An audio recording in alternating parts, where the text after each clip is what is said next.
Трагедия в Троицком. Пожар в жилом частном доме 17 сентября унес жизнь матери двоих детей. От полученных ожогов после скончалась и ее 7-летняя дочь. Главу семьи бригада ингушских медиков доставила санавиация в Северокавказский ожоговый центр Махачкалы. Состояние больного было тяжелое, нестабильное, там ожоги 55-60%. Больной был на ИВЛ. Так, доставили его до аэропорта Махачкалы. Оттуда нас встретила бригада с Махачкалы и забрали в больницу. Оршиляне и нани. Из дабык ахту халын циртха состояние баханцицар хал-халарах.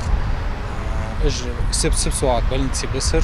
Если раньше санавиация приезжала со своей бригадой, то теперь ингушские медики сами доставляют пациентов, вызвав вертолет. За жизнь 42-летнего мужчины теперь борются врачи ожогового центра Дагестана. Ожогами, пламенем около 50% поверхности тела, ожог дыхательных путей.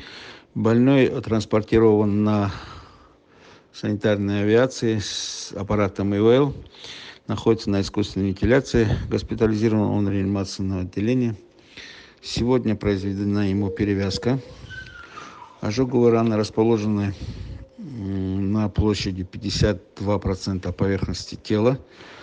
Глубоких ожогов около 20. Пока больной находится на искусственной вентиляции легких. Наверное, сегодня к вечеру мы его отлучим от аппарата ИВЛ, он будет дышать самостоятельно и будем готовить к оперативному лечению.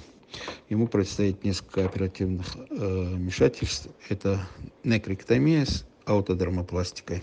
Пострадала еще одна девочка из семьи Тумгоевых. Ей 15 лет. Она получила ожоги 3-й степени, когда пыталась вытащить из полыхающей комнаты своих родных. Из-за анамнеза заболевания забежала, пыталась помочь маме, ребенку, то есть своей младшей сестренке.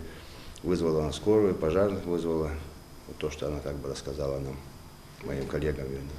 Сейчас жизни девочки ничего не угрожает, ей предстоит курс реабилитации, она до сих пор не отошла от шока. По ожогам степень не такая слишком высокая, но девочка поступила в стрессовом состоянии, поэтому нам пришлось ей седативные препараты делать, чтобы успокоить, так как последствия пожара, как нам уже известно, очень тяжелые. Так девочка наблюдается, делаются перевязки, смотрим. Пожары всегда несут с собой тяжелые последствия, особенно если огонь становится причиной гибели людей, отметил в своем телеграм-канале руководитель региона Махмуд Али Калиматов. Глава Ингушетии выразил соболезнования родным и близким погибших и пожелал выздоровления пострадавшим. Тем временем прокуратура республики начала проверку, причины и обстоятельства произошедшего устанавливаются. Зелимхан Калоев, Мухаммад Белакиев, Новости 24.